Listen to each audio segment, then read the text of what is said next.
झांसी अग्निकांड को देखकर आज मुझे अदम गोंडवी की दो लाइनें फिर से याद आ रही। तुम्हारी फाइलों में गांव का मौसम गुलाबी है, मगर ये आंकड़े झूठे हैं, ये दावा किताबी। उत्तर प्रदेश के स्वास्थ्य मंत्री और उप मुख्यमंत्री ब्रजेश पाठक ने दावा किया था कि उत्तर प्रदेश के अस्पतालों में वर्ल्ड क्लास सुविधाएं हैं, लेकिन झांसी की रानी लक्ष्मीबाई मेडिकल कॉलेज में जो कुछ बीती रात हुआ उसे देखकर तो यही लगता है कि ब्रजेश पाठक जी के दावे सिर्फ किताबी हैं।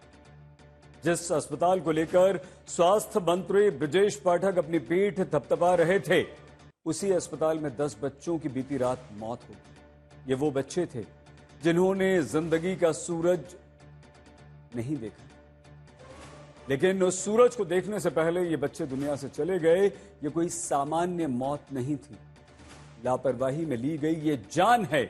अब सवाल ये कि आखिर किसकी लापरवाही के कारण उत्तर प्रदेश के 10 शिशुओं की जान चली गई? क्या सीएमओ ने अपना काम ठीक से नहीं किया? क्या यह लापरवाही अस्पताल के सीएमएस की है? क्या इसके पीछे गलती प्रिंसिपल की है, या फिर स्वास्थ्य सचिव से लेकर स्वास्थ्य मंत्री ब्रजेश पाठक जी की है? विपक्ष ने इस पर योगी सरकार के अधिकारियों से लेकर मंत्री ब्रजेश पाठक जी की लापरवाही को जिम्मेदार बताया है। मुख्यमंत्री योगी आदित्यनाथ को कटघरे में खड़ा किया है। उत्तर प्रदेश में चुनाव सर पर है, लेकिन इस बीच इस दर्दनाक घटना ने सवाल उठा दिया है। आज इन्हीं दर्द भरी दास्तां के बीच हमें बहस करनी होगी। इन बच्चों की मौत पर कोई बात, कोई चर्चा, कोई बहस नहीं, सिर्फ दिल दुखता है, तकलीफ होती है, रूह कांप जाती है, सुनकर तस्वीरें देखकर कलेजा मुंह को आता है। लेकिन अगर आज सवाल नहीं उठाया गया तो फिर से वही झूठे वादे करके, झूठा दिलासा देकर हमारे बच्चों की इसी तरह मौत को हम देखते रहेंगे।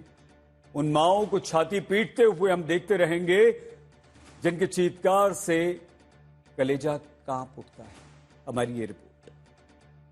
बीती रात झांसी में कई माओं की जिंदगी में हमेशा के लिए अंधेरा छा गया। कई माओं की गोद सूनी हो गई, कई परिवारों के चिराग बुझ गए। जिन बच्चों ने ठीक से आंखें भी नहीं खोली थी, वो शासन प्रशासन की लापरवाही की वजह से गाल के गाल में समा गए।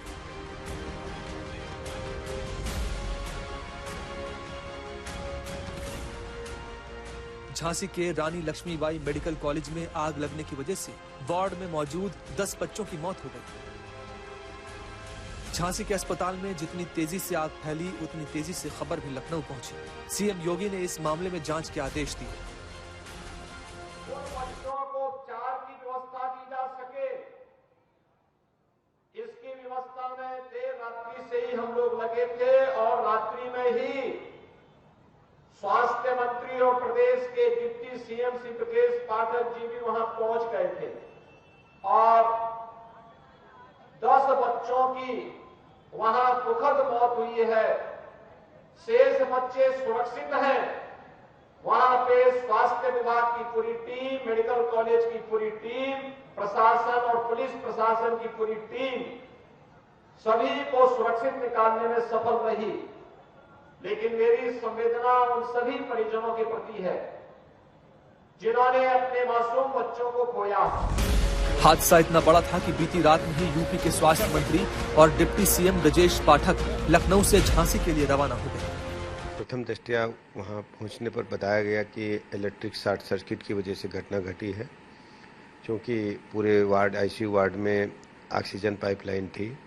तो ऑक्सीजन कंसंट्रेटर के माध्यम से जैसे ही शॉर्ट सर्किट हुआ, नर्स ने और वार्ड बॉय ने देखा, जब तक वो आग पर काबू पाते, आग ऑक्सीजन के सहारे पूरे वार्ड में फैल गई और ये दुखद घटना घटी। हम तह तक जाना चाहेंगे कि घटना हुई क्यों।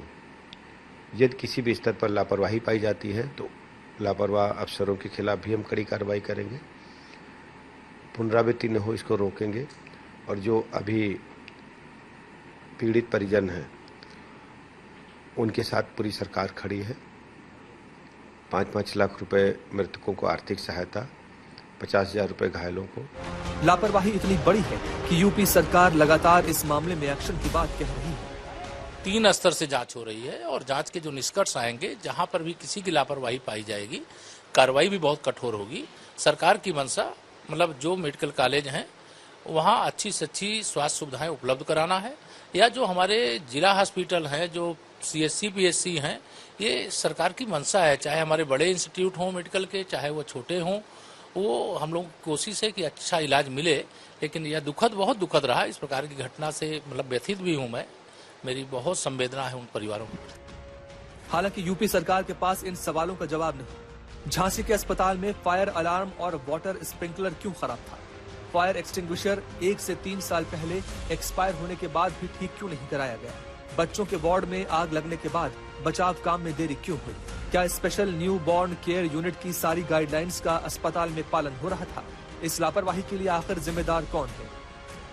मैं समझता हूं कि ये पूरी तरीके से बहुत ही दुखद है और बहुत मार्मिक घटना है। नवजात बच्चे बेचारे वो वहां पर थे कि, और इस तरह की घटनाएं उत्तर प्रदेश में कई हो चुकी हैं। बनारस में भी कई सी घटना घटी है और ये सरकार केवल जांच के आदेश दे रही है। मैं समझता हूं कि योगी आदित्यनाथ जी पूरे देश में भ्रमण कर रहे हैं और नफरत की राजनीति कर रहे हैं, नफरत बोने का काम कर रहे हैं। बड़ी अफसोसनाक खबर है। मासूम बच्चों की इस तरह से बेयार और मददगार जल के मौत हो गई। इससे ज्यादा दुखद बात और कोई नहीं हो सकती। शॉर्ट सर्किट से आग लगी या किस वजह से लगी वो कारण तो बाद में पता चलेंगे, लेकिन फायर एक्सटिंग्विश करने के, फायर को बुझाने के इंतजाम क्यों नहीं थे? आग लगने एकदम से तो नहीं आग लग जाती है, एकदम से तो पूरा वार्ड नहीं जलने लगता है, धीरे धीरे जलता है। तो वहां पे फायर एक्सटिंग्विशर या फायर के बुझाने का इंतजाम में मुझे लापरवाही दिखाई दे रही है, जिसके लिए अस्पताल का एडमिनिस्ट्रेशन जिम्मेदार है। दरअसल बीती रात झांसी के रानी लक्ष्मीबाई मेडिकल कॉलेज के शिशु वार्ड में शॉर्ट सर्किट से आग लगी। ऑक्सीजन पाइप के कारण ये इतनी तेजी से फैली कि संभलने का मौका नहीं मिला।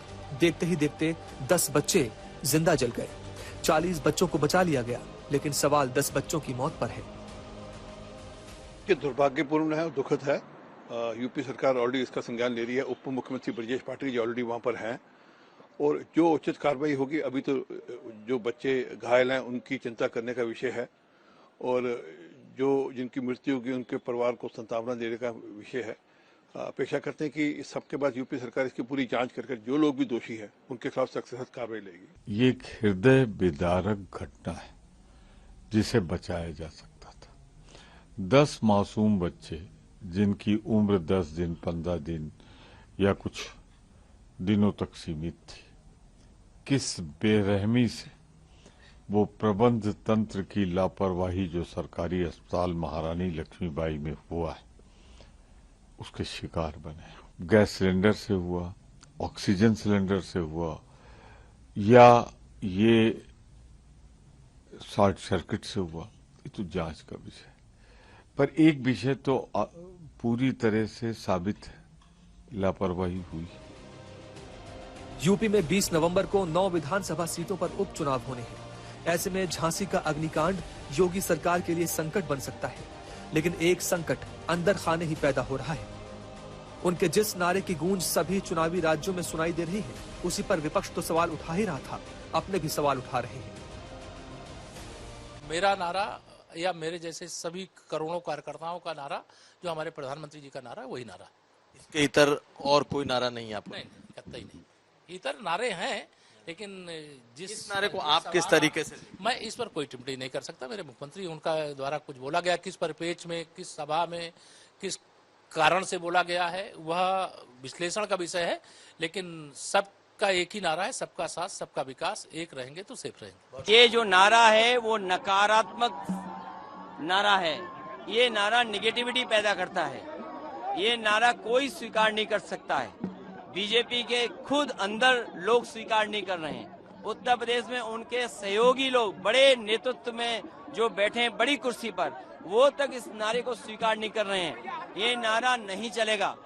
इस देश की संस्कृति रही है मिली जुली। ये गंगा जमुनी संस्कृति का देश है। ये सबको साथ लेकर के चलने का देश है, ये सौहार्द पसंद समाज है, ये कभी भी नेगेटिव नारा को स्वीकार नहीं करेगा। यूपी की जनसंख्या करीब 25 करोड़ है। यहाँ की सियासत वैसे ही बदलती है जैसे कोस कोस पर पानी और वाणी बदलती है। लिहाजा सीएम योगी के लिए ये वक्त काफी मुश्किल भरा है। जहाँ एक और अधिकारियों बागुओं की लापरवाही और लाल फीताशाही सरकार की किरकिरी करवा रही है, वहीं दूसरी ओर अपने भी कांटे बिछा रहे हैं। झांसी से प्रमोद गौतम और संतोष शर्मा के साथ कुमार अभिषेक, लखनऊ, आज तक। पूछता हूं कि इसका जिम्मेदार कौन है और उसे क्या सजा मिलनी चाहिए। राजेश चौधरी साहब। देखिए, घटना बहुत दुर्भाग्यपूर्ण है, बहुत दुखद है, और किन शब्दों में उस पर संवेदना प्रकट की जाए वो शब्द नहीं मिलते हैं। ऐसा किसी के साथ नहीं होना चाहिए, किसी के मासूम बच्चे जिंदे जल जाएं, इससे बुरा कुछ नहीं हो सकता है व्यक्ति के जीवन में। ये बात मैं स्वीकार करता हूं। और इस घटना में निश्चित रूप से कहीं ना कहीं किसी न किसी स्तर पर लापरवाही है। कहाँ ये लापरवाही है, जांच का विषय है, जांच कर रही है सरकार। और निश्चित रूप से जैसा आपने कहा अंसारी जी, कठोर कार्रवाई करेगी सरकार। किसी दोषी को किसी तरह से कोई सहूलत नहीं दी जाएगी, किसी प्रकार उसको ढिलाई नहीं बरती जाएगी। और जिन परिवारों ने अपने लाल खोए हैं, जिन परिवारों के बच्चे इस घटना में दिवंगत हो गए, उनके साथ हमारी पूरी संवेदना है। सरकार उनके साथ खड़ी हुई है, भारतीय जनता पार्टी उनके साथ खड़ी हुई है। और जिनकी जान गई है वो तो वापस नहीं आ सकती, पर हम उनके साथ हैं हर तरह से। और जो दोषी होगा उसे कठोर सजा देने का काम सरकार करेगी। ठीक है, अनुराग भदौरिया जी, क्या अनुराग जी आपको लगता है कि हमारे उत्तर प्रदेश के, वैसे तो देश की हमें बात करनी चाहिए, लेकिन अनुराग जी क्योंकि घटना उत्तर प्रदेश की हुई है तो हम इस पर सीमित रखते हैं। उत्तर प्रदेश के सरकारी अस्पतालों में सुविधाएं पर्याप्त हैं, गरीब लोग हैं, वो कमजोर वर्ग से आए हुए लोग हैं, उनके बच्चे हैं। क्या ये सुविधाओं के अभाव में इतना बड़ा हादसा हुआ है अनुराग जी, और आपको इसके लिए जिम्मेदार कौन लगता है? देखिए, उत्तर प्रदेश की सबसे पहले जो घटना हुई है बहुत ही दर्दनाक, कष्टदायी, पीड़ादायी और बहुत ही दुखद है। और जिस तरह की घटना हुई है कभी होनी भी नहीं चाहिए। लेकिन उत्तर प्रदेश के अंदर में जिस तरह की हेल्थ व्यवस्था लगातार देखने को मिल रही है, इस पर हम लगातार इस पर सवाल उठाते आ रहे थे कि भाई हॉस्पिटलों में व्यवस्थाएं ठीक से नहीं हैं। कई बार हम लोगों ने इस पर बोला है कि कहीं एम्बुलेंस समय से नहीं है, तो कहीं स्ट्रेचर समय से नहीं है, तो कहीं दवाएं नहीं है, तो कहीं दवाएं ठीक ठाक नहीं है, डॉक्टर्स नहीं है समय पे। ये बीच बीच हम लोग उठाते रहे। और जिस तरह की वहाँ पे इंफ्रास्ट्रक्चर में जो हम लोग हमेशा देखते थे, कई बार हमने देखा, बारिश होते हुए भी देखा है, बारिश के दिनों में हॉस्पिटल में बारिश हो रही है, तो ये जब इस तरह की व्यवस्थाएं रहेंगी तो शॉर्ट सर्किट या इस तरह की घटना होने के चांसेस होते हैं। लेकिन आपका सिस्टम अगर मजबूत होता तो जब स्पार्किंग होती है तो उसी समय इलेक्ट्रीशियन, अगर हॉस्पिटल में इलेक्ट्रीशियन भी होगा, हॉस्पिटल में मेंटेनेंस वाला भी होगा, जब स्पार्किंग हो रही होगी तो उस समय उसे पता चल जाता। वहां अगर प्रॉपर अगर उसके फायर की इक्विपमेंट होते तो तुरंत उसको इन्फॉर्म करता। ऐसा तो होता नहीं ना कि अचानक बम की तरह आग फटती है, वो तो शॉर्ट सर्किट भी होता है तो स्लो होता है। और तुरंत उस पर जो अगर वहां पे जो ऑफिसर होते हैं, जो वहां के एम्प्लॉय होते हैं, चौकन्ने होते तो उसको उसी समय उसको रोक सकते थे। उसमें आग लगने के पहले उसको उस पे अपनी आग बुझाने का जो यंत्र होता है उनके पास, उस पे तुरंत उसका उपयोग करते। ऐसा क्यों नहीं हुआ? इसके मतलब वो समय पे वहां पे जो जिनकी जो ड्यूटी थी समय पे वो नहीं होंगे, तभी तो नहीं हुआ ना। इलेक्ट्रिशियन समय पे होता तो तुरंत पकड़ता ना, तुरंत अपने फायर वाले जो वहां पे देखता होगा उसको भी तुरंत इन्फॉर्म करता। सवाल है, सरकार हमेशा दूसरों पे उंगली उठाने में बिजी रहती है। सरकार की जिम्मेदारी बनती है कि वो अपनी व्यवस्थाएं, जनता ने इनको चुना था और इनको जनता की सेवा करनी थी। ये जनता की ना सेवा करके ये हमेशा उसमें रहते हैं। हम तो आज भी मैंने बोला, हमेशा बोलते हैं, अरे कुछ दिनों के लिए राजनीति रोक लीजिए। जनता ने आपको चुना है तो जनता की सेवा तो कर लो, राजनीति तो होती रहेगी। लेकिन आप राजनीति ज्यादा करते हैं, जनता की सेवा कम कर रहे हैं, ये चिंता का विषय है। और आपकी नाकामी की वजह से आज देखिए हमारे 10 बच्चे इस देश के जो भविष्य थे वो चले गए। अभी उसमें 30 तो बचा लिए गए, 10 अभी घायल है। तो भाई आपकी नाकामी की वजह से वो गरीब बच्चे, लोअर मिडिल क्लास के बच्चे, भाई इस हॉस्पिटल में तो इस हॉस्पिटल में तो आप देखोगे तो ज्यादातर इन हॉस्पिटलों में, सरकारी हॉस्पिटलों में गरीब घर के बच्चे जाते हैं। तो क्या गरीब बच्चों के लिए आपको कोई चिंता नहीं रहती है? जरा सी आपकी संवेदना नहीं रहती है कि वहां पे व्यवस्था प्रॉपर हो? आप जो दोषी अधिकारी हैं उन पे कार्रवाई कीजिए और इस तरह की घटना दोबारा ना हो, ऐसा एक सुनिश्चित कीजिए। लेकिन क्या कहें आपसे, हमेशा कहते ही रहते हैं लेकिन आप सुनते तो है नहीं। आपको तो राजनीति करनी है ना, कीजिए राजनीति। आपको तो हर चीज में राजनीति नजर आती है। अभी तुरंत एग्जाम्पल दे देंगे कि पहले ऐसा हुआ था, अभी ऐसा। अरे बच्चे जाते हैं, उसमें तो जिम्मेदारी लीजिए। आप जिम्मेदारी कहां लेते हैं? मंत्री जी गए, अपनी कोई जिम्मेदारी नहीं। मंत्री जी खुद अपनी जिम्मेदारी लेने को नहीं तैयार है, दूसरों पे डाल रहे हैं। उनकी क्या जिम्मेदारी नहीं है? ये मंत्री किस बात के हैं? कमाल है भाई। मलूक नागर जी, आप एक संवेदनशील व्यक्ति हैं, नेता हैं और कमजोर वर्गों के लोगों के साथ सदा खड़े रहते हैं। सरकारी अस्पतालों में आमतौर पर हमारे समाज के, हमारे देश के, हमारे राज्य के कमजोर वर्ग के लोग, जिनके पास पैसा नहीं होता, जो बड़े अच्छे अस्पतालों में नहीं जा सकते, वो जाते हैं। ये घटना आपको कितना विचलित करती है और आपको लगता है कि हमारे सरकारी अस्पताल, मलूक जी, अभी भी विश्व स्तरीय सुविधाओं की बात तो छोड़ दीजिए, मूलभूत सुविधाओं से भी वंचित हैं? क्या आप ये स्वीकार कर पाएंगे सर, मलूक साहब?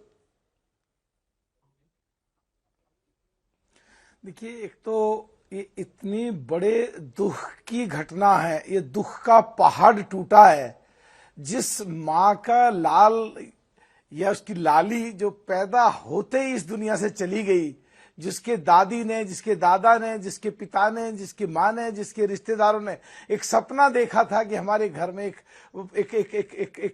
देवता रूपी एक फूल एक खिलने वाला है, उसको जाने का इससे बड़ा दुख कुछ हो ही नहीं सकता। तो पहले तो मैं ऊपर वाले से दुआ करता हूं, परमात्मा और प्रकृति से प्रार्थना करता हूं कि इस दुख को उनके घर वालों को झेलने की क्षमता दे।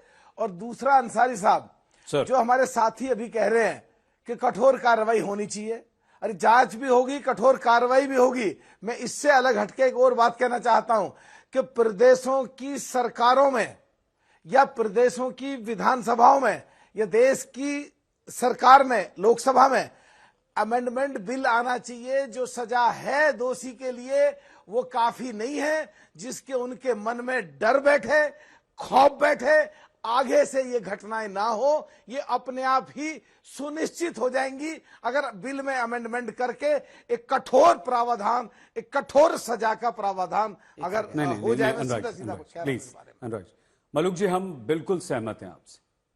बहुत अच्छी बात आपने कही है मलूक नागर जी।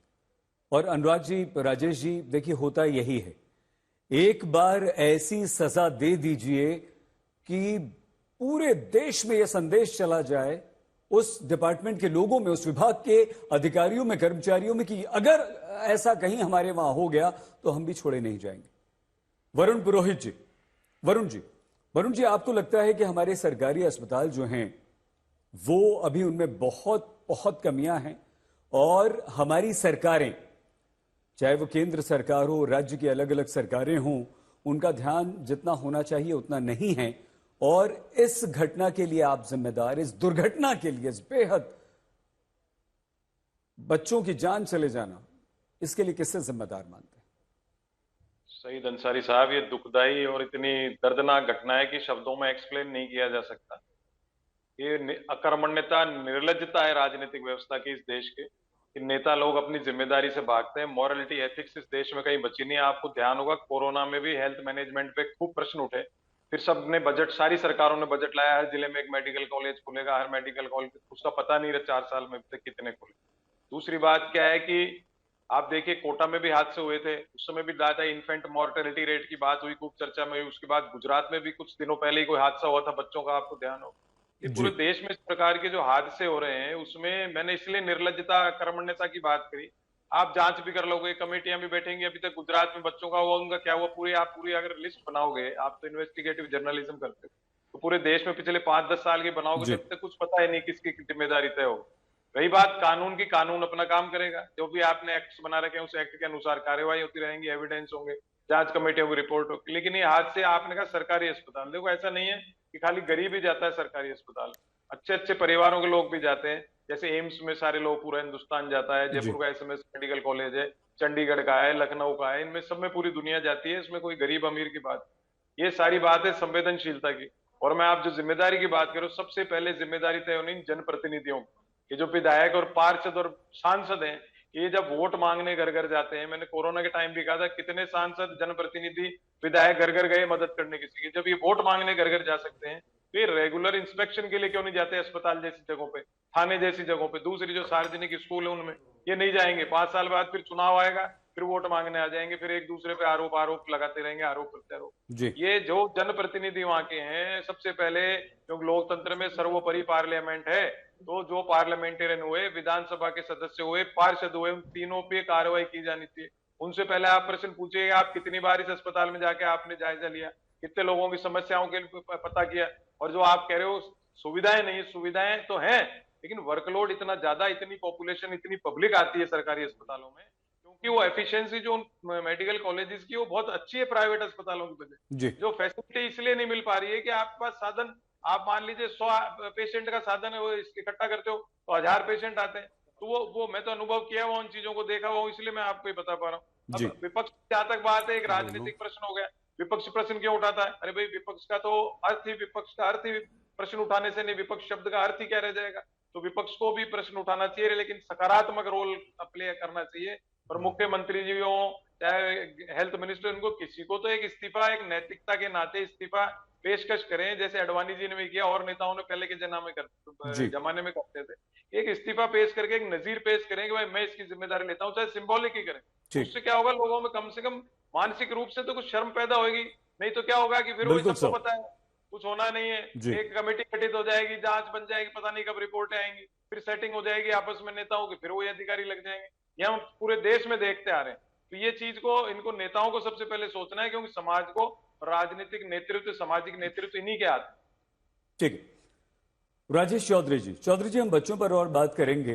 हॉस्पिटल मैनेजमेंट, डॉक्टर्स, इनकी भी बहुत सारी जिम्मेदारियां थी, और कल इनका बड़ा गैर जिम्मेदाराना रवैया भी सर देखने को मिला है। उस पर भी हम सभी मेहमानों से सवाल पूछेंगे। लेकिन जब deputy CM health minister Brajesh Pathak ji पहुंचे, तो रंग रोगन शुरू हो गया, वहां पर साफ सफाई शुरू हो गई। क्या आप इसे संवेदनहीनता मानते हैं? और क्या चौधरी साहब, इसके पीछे हॉस्पिटल एडमिनिस्ट्रेशन की मंशा क्या रही होगी? क्या उनमें डर है? क्या ये संदेश हमारा गया है सभी सरकारी अधिकारियों, कर्मचारियों में कि हम नेताजी को खुश कर दें तो हमारा कुछ नहीं होगा? भले ही हमारा मैनेजमेंट कैसा भी हो, एडमिनिस्ट्रेशन कैसा भी हो, हमारे पेशेंट्स को सुविधाएं मिले या नहीं मिले, उन्हें मेडिकल फैसिलिटीज मिले ना मिले। राजेश भाई, देखिए सईद भाई, इसमें तो कोई संदेह है नहीं कि इसमें लापरवाही है। किसी स्तर से, किस अधिकारी की, किस डॉक्टर की, मैनेजमेंट के व्यक्ति की, किसकी लापरवाही है, इसकी जांच हो रही है और बड़ी तेजी से। त्रिस्तरीय कमेटी बनाई है, विभाग अलग जांच कर रहा है, लोकल प्रशासन अलग जांच कर रहा है, मजिस्ट्रेटी जांच हमने अलग बिठाई है। और बच्चे वो हमारे चले गए, बहुत दुखद है। मैं जैसा पहले कह रहा था कि उस दुख को वर्णन नहीं किया जा सकता है, और लापरवाही भी है, इसमें कोई संदेह नहीं है। उत्तर प्रदेश सरकार की जहां तक स्वास्थ्य विभाग की बात करें तो बहुत सुधार भी हुए हैं। अब ये घटना घटी है, इसमें कार्रवाई होगी, और हम बहुत पूरी तरह से संवेदनशील हैं, उन परिवारों के साथ हैं। तुरंत माननीय डिप्टी सीएम वहां पहुंचे, घटना स्थल पर खुद जाकर के मुआयना किया, और जो यथासंभव मदद हो सकती थी, और जो बच्चे घायल हैं उनकी हम जान कैसे बचाएं, कैसे उनको ठीक करें, उस सबके लिए उन्होंने स्वयं जाकर के आंखों से देख करके उसको निर्देश दिया, और सरकार पूरी तरह उस पर काम कर रही है। और इस तरह की घटना भविष्य में ना घटे, इसकी पूरी प्लानिंग बनाई जाएगी, सरकार इसकी काम करेगी। और ये बात तो है, आप जो कह रहे थे जी, लापरवाही है, और दोषी को नहीं छोड़ने वाली है योगी जी की सरकार, इसमें कोई संदेह नहीं है। ठीक है, लेकिन आपने ये नहीं बताया कि वो मानसिकता क्या है। और अनुराग जी, हम आपसे यही पूछना चाह रहे हैं। लेकिन जब आपकी सरकार थी तो उसमें भी ये लगा जबरदस्त आपके नेताओं का, आपके मंत्रियों का डर अधिकारियों में, सरकारी कर्मचारियों में रहा करता था। ईमानदारी से आप कह सकते हैं अनुराग जी कि हाँ ये है, तभी तो साफ सफाई में, रंग रोगन में लग गए।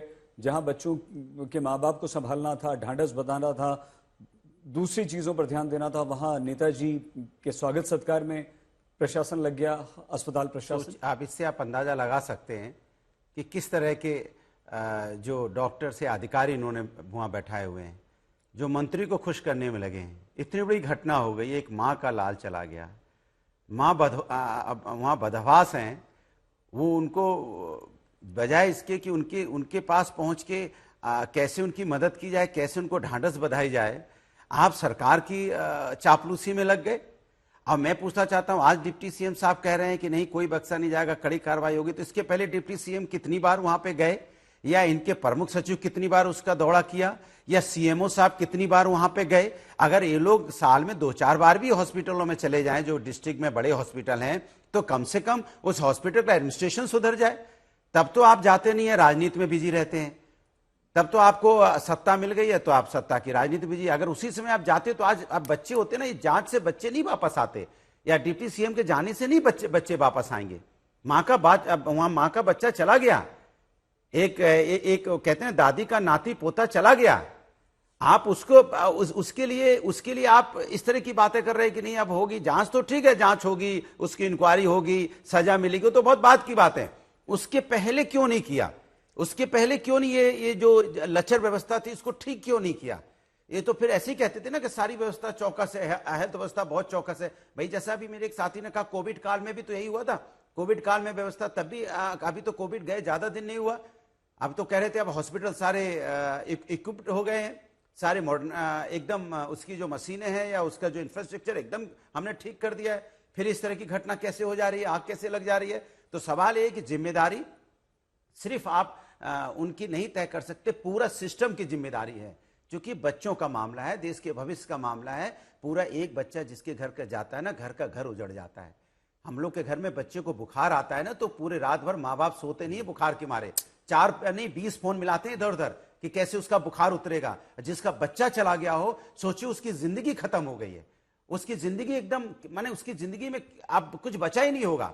और हम वहां रंग रोगन कर रहे हैं, स्वागत में लगे हैं कि मंत्री जी आ गए। ऐसे लोगों पे भी कार्रवाई हो, ऐसे डॉक्टरों पे भी इनके बारे में सोचना चाहिए। और मैं कहूंगा कि आप अपने जो मंत्री हैं, जो घटना होने पे जाते हैं, ये अधिकारी मंत्री अगर घटना के पहले अगर हॉस्पिटल का निरीक्षण कर लिया करें तो शायद इस घटना से बच सकते हैं, लोगों की जानें बच सकती हैं।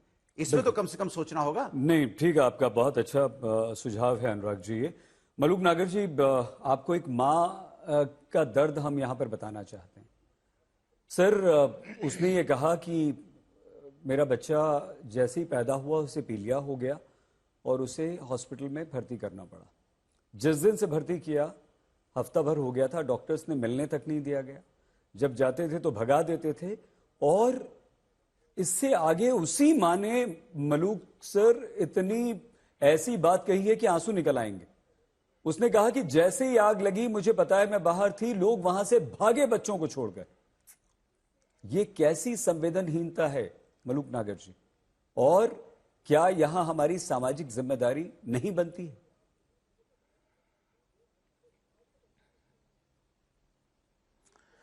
देखिए सईद साहब, बोलने में भी गला रुंध रहा है कि उस जो आपने उस माँ के बारे में बताया, कल्पना करें और अपने आप को उसकी जगह रख के सोचें तो बगैर भावुक हुए रह नहीं सकते। तो दुख की तो घटना ऐसी है कि किन्हीं भी शब्दों से वो दुख तो प्रकट हो नहीं सकता, उजागर भी नहीं किया जा सकता कि कितना इस समय कष्ट हो रहा है। लेकिन जो कह रहे भाई जांच भी होगी, सजा भी मिलेगी, उनके आर्थिक सहायता भी होगी, या पहली सरकारों में वैसी घटना घटी है, इससे कोई लेना देना नहीं है। मतलब तो ये है कि ये घटना इतनी बड़ी है कि इसकी क्षतिपूर्ति तो हो ही नहीं सकती, बट आगे ये घटना ना घटे। और देखिए, जहां तक मंत्री की बात है, ऐसे समय में कि कोई भूचाल ना आ जाए, कोई पथराव ना हो जाए, मंत्री जाता नहीं है। लेकिन मंत्री वहां पहुंचे, पाठक साहब, तो उन्होंने तो अपना एक दायित्व निभाने की कोशिश की। लेकिन बात तो इसमें उतनी खराब एक साथ में दूसरी हो गई कि वहां मंत्री के आने की वजह से कि मंत्री ये ना कहे क्या गंदगी है, क्या ये दीवारें खराब हो रही हैं, पुताई हो रही है, उनको बढ़िया लगे, ये फीलिंग देने की कोशिश हो रही है। ये और भी दर्दनाक घटना है।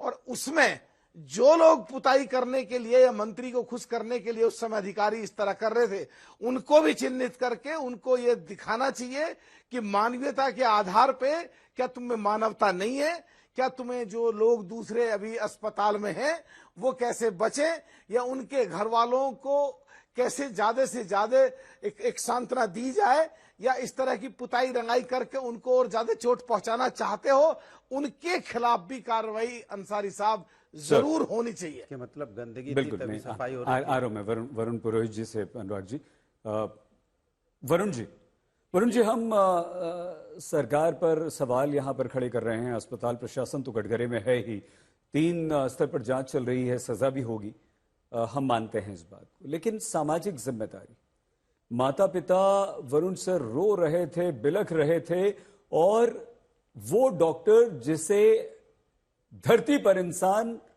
भगवान का रुतबा दे देता है, उसको भगवान तक कह देते हैं हमारे नासमझ लोग, ऐसे डॉक्टर्स ना लोगों से मिलते हैं, ना बात करते हैं, उन्हें फटकार देते हैं। यही ऐसी माओं और ऐसे पिताओं की बातें सामने आई हैं जिन्होंने रो रो कर कहा है कि हमें मिलने नहीं दिया जा रहा था, हमें भगा दिया जा रहा था। वो सड़कों पर बैठे हुए थे, सड़क पर बैठी हुई तस्वीरें हैं जो हमने दिखाई भी। ये क्या ये हमारे स्वास्थ्य कर्मियों की, डॉक्टर्स की, वहां के वरिष्ठ अधिकारियों की संवेदनहीनता को प्रदर्शित वरुण सर नहीं करता है? सईद अंसारी साहब, आप सही कह रहे हो, संवेदनहीनता मेडिकल कर्मियों में बहुत पहले से बढ़ी है, संवेदनहीनता बढ़ी है, लेकिन उसका कारण भी होता है। डॉक्टर्स हैं, स्वास्थ्य कर्मी, इनको कितना ड्यूटी देनी पड़ती है, रात रात भर जागना पड़ता है। आप जाके देखोगे डॉक्टर्स को, रेजिडेंट डॉक्टर्स को तो बड़ी हैवी ड्यूटी देते हैं। लेकिन मैं उसके बाद में जो आ रहा हूँ, ये जो आप कह रहे हो ना, मेडिकल से संबंधित, चाहे नर्सिंग कर्मचारी हो, चाहे अधिकारी हो, डॉक्टर्स हो, चिकित्सा अधिकारी हो, ये क्यों ऐसा एटीट्यूड है? क्योंकि जो राजनेता है उनका संरक्षण प्राप्त है, डिजायर सिस्टम से ट्रांसफर होते हैं। मंत्री विधायक चाहता है वो डॉक्टर लगता है वहां, तो वो उसकी सेवा में लगा रहता है। इसलिए आज ये प्रश्न उठ के आ रहा है, मंत्री जी जा रहे हैं तो पेंट पुताई पहले उनको कुछ कर रहे हैं कि भाई ट्रांसफर नहीं हो जाए मेरा कहीं इधर उधर। जब तक, मैंने कहा ना, राजनेता अपने अंदर मॉरलिटी एथिक्स नहीं लाएंगे और ये डिजायर सिस्टम विधायकों का समाप्त नहीं होगा, जब तक इस चीज में आप सोचो कि भाई कोई भी सरकारी में, हेल्थ नहीं, सभी सरकारी कर्मचारियों को सोच लो, वो कैसे संभव हो सकता है? एक ट्रांसफर की पॉलिसी होनी चाहिए कि 3 साल का ट्रांसफर होगा, 3 साल बाद ट्रांसफर हो जाएगा। को विधायक के सांसद के चक्कर लगाएगा?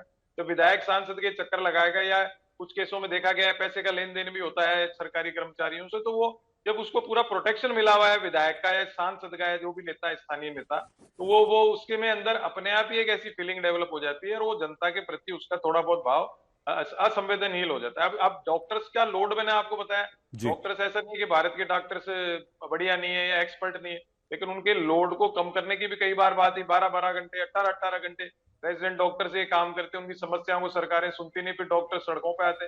अभी बीजेपी ने बड़ा हो हल्ला मचाया था, संदेश काले में मेडिकल छात्रा की हत्या हुई, तो उसमें कितने डॉक्टर्स कितने दिन तक सड़कों बैठे रहे। तो चाहे अब वो, क्योंकि राज्य सरकार पे आप डोल दोगे, केंद्र सरकार पे डोल दोगे, वो डॉक्टर्स को जब आप ऐसी स्थिति में ले आते हो कि वो सड़कों पे आना पड़ता है, तो वो सब चीजें, राजनीति उसमें भी चली जाती है। सबसे पहले जो है, इनको डॉक्टर्स की समस्याओं पे भी ध्यान देना चाहिए, उनको प्रोटेक्शन एक्ट भी बनना चाहिए कि कोई कहीं डॉक्टर्स की पिटाई कुटाई देते फिर वो हड़ताल पे चले जाते। ये सारे समाज की सामंजस्यता बैठाने का काम होता है राजनीतिक नेतृत्व का। अब वो चाहे विपक्ष हो, चाहे पक्ष की बात नहीं कर रहा, जनप्रतिनिधियों का, चाहे वो किसी भी पार्टी का हो, अगर जनप्रतिनिधि चुन के आ गया तो वो किसी पार्टी का नहीं रहा, उसकी जिम्मेदारी जनता के प्रति है। अगर पार्षद आता है तो उसके अपने वार्ड के प्रति है, विधायक आता है तो उसके अपने क्षेत्र के प्रति, सांसद आता है पूरे संसदीय क्षेत्र के प्रति। मैंने वही प्रश्न उठाया, आप सबसे पहले ये निकालिए, स्थानीय विधायक, स्थानीय सांसद, स्थानीय पार्षद, आप अधिकारी तो बाद में देखिए। अधिकारियों को तो निरीक्षण रिपोर्ट हेल्थ डिपार्टमेंट बनाता है, रेगुलर उनका इंस्पेक्शन होता है, चाहे फॉर्मेलिटी करते हो।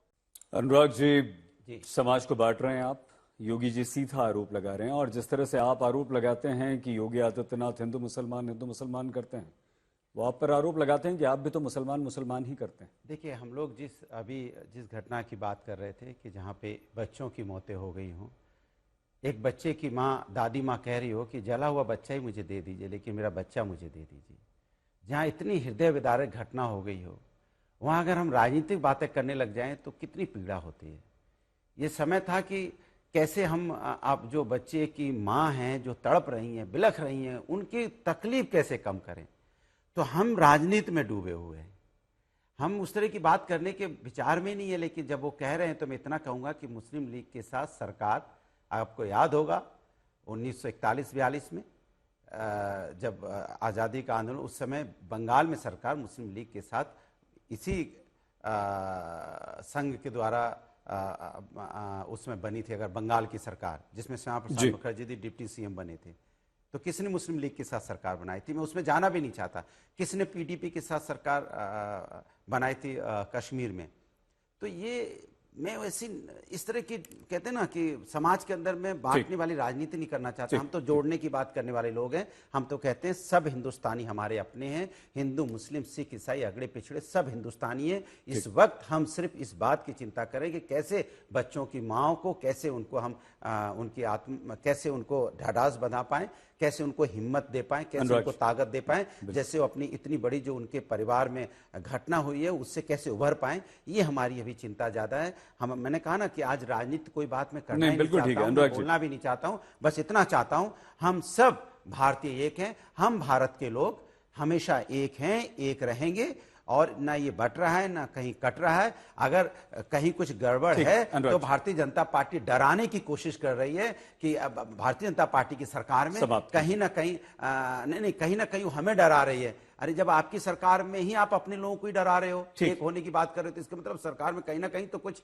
गड़बड़ है। 23 तारीख आ रही है। ठीक है राजेश जी, हम योगी आदित्यनाथ, अनुराग जी पर आपका जवाब जरूर आएगा, आप सोच रहे होंगे, लेकिन हम चाहते हैं, समय समाप्त हो रहा है, कोई ऐसा ढांढस, कोई ऐसा आश्वासन आपकी तरफ से, हम चारों आपसे निवेदन करते हैं कि 30-30 सेकंड में कम से कम उन माओं को, उन पिताओं को जिन्होंने अपने बच्चों को खोया है, और भारतवर्ष के हर व्यक्ति को जो आज गमगीन है, जो आज विचलित है इन मौतों, इन नवजात बच्चों की मौतों पर, क्या कहना चाहेंगे आप? 30 सेकंड।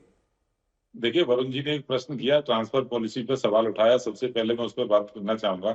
मैं भी विधायक हूँ, चुना हुआ जनप्रतिनिधि। मुझे नहीं लगता है उत्तर प्रदेश सरकार में किसी डिजायर की कोई वैल्यू है। उत्तर प्रदेश सरकार ने ट्रांसफर की एक पॉलिसी बनाई हुई है, उस पॉलिसी के तहत ट्रांसफर होते हैं। मेरे पास आज तक कोई पत्र लिखवाने नहीं आया, विधायक जी एक पत्र बना करके दे दीजिए, हमारा ट्रांसफर हो जाएगा, तो ये बात तो मिथ्या है। दूसरी बात, जिन परिवारों के बच्चे आज गए हैं उनके साथ सरकार खड़ी हुई है, भारतीय जनता पार्टी खड़ी हुई है। हम इस संकट की घड़ी में सब उनके साथ हैं और इस बात को एश्योर करेंगे कि आगे इस तरह की घटना ना घटे। और पूरे उत्तर प्रदेश राजेश जी, मैं क्षमा के साथ आपको बोल रहा हूँ, समय एकदम समाप्त हो रहा है, समय एकदम समाप्त हो रहा है। मलूक जी 30 सेकंड में क्या कहेंगे? जी, एक तो ये परमात्मा और प्रकृति से प्रार्थना करेंगे, ऊपर वाली जो भी शक्ति है दुआ करेंगे ऐसी घटना दोबारा ना हो, और ऐसी हम प्रदेश स्तर पे और देश स्तर पे जरूर एक ऐसा इसका विश्लेषण होना चाहिए जो लॉ में अमेंडमेंट की जरूरत पड़े, 30 सेकंड अनुराग डर बैठ जाए। सर रोक रहा हूँ आपको, माफी। देखिए मलूक सर, जिस तरह बोल दीजिए, बोल लेने दीजिए, एक सेकंड बोलिए। अनुराग जी ने जो कहा 1941-42 में बंगाल में सरकार बनी, ये पता नहीं, समझ में नहीं आया कैसे कह दिया। 47 तक तो देश आजाद ही नहीं हुआ था, उसके बाद में कोई बनी होगी, क्या समझ में नहीं है। सर राजनीति बाद में करेंगे, चलिए। देखिए मैं तो बस इतना ही कहूंगा कि जिन घरों के बच्चे गए हैं, हम मेरी पूरी संवेदनाएं उनके साथ है, उस माँ के साथ हम लोग खड़े हैं और उनकी इस दुख दर्द में पूरी संवेदनाओं के साथ हम उस परिवार के साथ हैं। राजेश चौधरी जी, अनुराग भदौरिया जी, मलूक नागर जी, वरुण पुरोहित जी, आप चारों का बहुत धन्यवाद आज तक पर आने के लिए और इस चर्चा में सम्मिलित होने के लिए। पूरा देश दुखी है, 10 नवजात बच्चे जलकर मर गए हैं और उन माँ बाप को ढांढस बंधाने वाला वहां अस्पताल प्रशासन की तरफ से कोई नहीं था, सरकार की तरफ से कोई नहीं था। पूरी रात ये माएँ रोती रहीं, बिलखती रहीं, चीखती रहीं, चिल्लाती रहीं, और जिसने भी इन चीखों को सुना उनका कलेजा मुंह पर